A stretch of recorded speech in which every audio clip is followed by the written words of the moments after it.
Welcome to another one of my Create Calm videos. Today we are going to look at the topic of lost and found. And what I'm hoping that we can do together is take a little walk, maybe find something out there in the world, in our lives, in our houses, in our trash, I don't know, something that catches your eye that you're going to work with and you're going to transform it into some little piece of nothing or a forgotten something into something that actually has some meaning.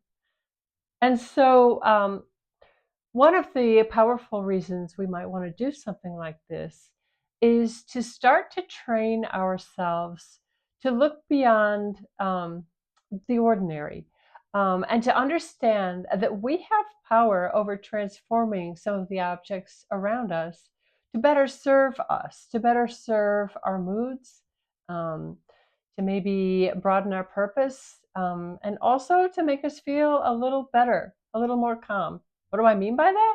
I'm going to show you. Do you all remember the movie American Beauty?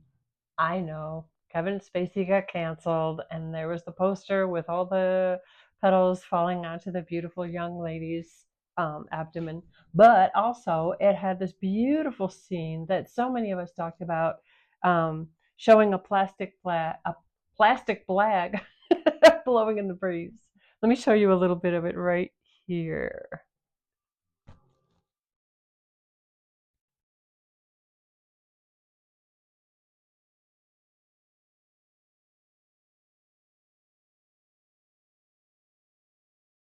It has a haunting score behind it, and it goes on for quite a while, a couple of minutes, in fact. And the thing that really caught everyone's attention about this was the simplicity of the idea, right? It's a found object, or at least it purports to be, right? That's what it's meant to be seen as. And it dances this beautiful dance, a random dance in a little bit of wind, and it was mesmerizing and poetic and honestly deeply moving.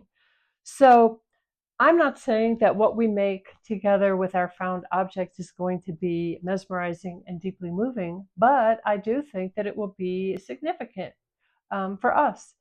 And I love this idea, of refocusing our attention to looking at the world around us, in kind of more of a explorative way, in a way where we're connecting with the ordinary in a manner that is different than our ordinary, and it kind of tunes us in. It tunes us in, and it also tunes us out. So we make this connection both with the in and the out. So let's get started. The first thing we'll do is we'll quiet ourselves and we'll take a walk in our own space or out in the world, to a park, to your car. I don't know, wherever calls you. I live out in the country, so for me, I have access to a lot of rural space, which means I don't find a lot of trash on the ground, but I do find a lot of natural objects. So I have taken a walk, and walk with me as I legit find a couple of things out in my horse's pasture. Hey, Moo Moo, seen any treasure? Have ya? No? Okay. Oh, you have? Oh, your own poo?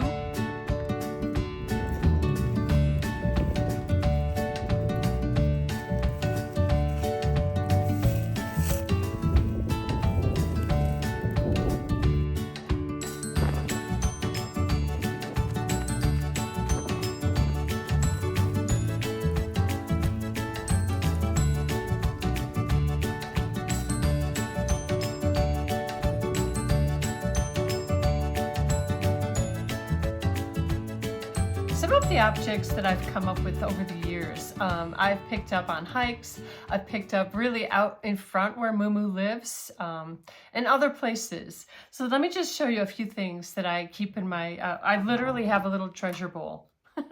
And I keep it on my, I don't know, we're going to call it an altar? Yeah, we're going to call it an altar, because you know what? I'm starting to really reclaim my inner crone. Here's a crystal I found.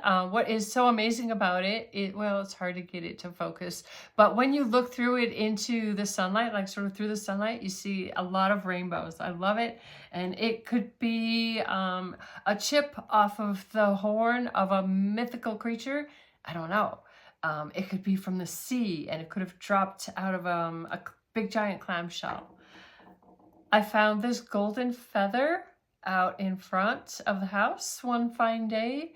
If I were a smarter person, I would tell you exactly what kind of bird that is. But I'm not that smart person, so you're stuck with me showing you this next one, which is a lumpy rock, which could be a meteorite. I mean, I don't think that it really is, but I could pretend that it is, and I could make a whole backstory for where it came from and how it got here. I also have this little sandstone, what I think of as a little hamburger, like for a troll or something, like maybe a rock-eating troll. Yeah, I don't know, maybe he's some sort of a spirit. This guy's fun. He's a little piece of plastic. It's sort of an owl head. It also reminds me of a very popular superhero. I think you know what I'm talking about. Meow, meow, meow. I know, I'm flipping my lid. That's okay, because we live in crazy times, and I'm a crazy person. Okay, I found them. So now here's what I'm going to show you. I have this, maybe it's part of a propeller from an alien spacecraft.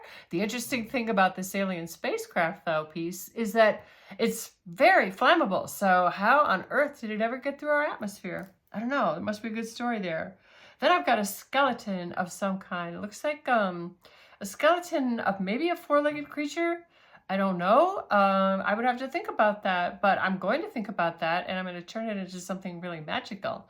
So that is the idea with this exercise. It's to find things, ordinary things, and then put your imagination to work. And there's no right or wrong. It's all right, actually, because you're the one doing the inventing. So whatever you say it is, that's what it is. You can change your mind, and you can add things, and you can build upon the theme. And so the idea is to get us out of our ordinary and more focused on what's around us, but in a new way, in a way that kind of takes our mind off of whatever the news might be providing, whatever our social media might be declaring, and it brings us back into where we are, where we live, and it reminds us that we have a wonderful control over big, giant portions of our own narratives, starting with this kind of fun activity.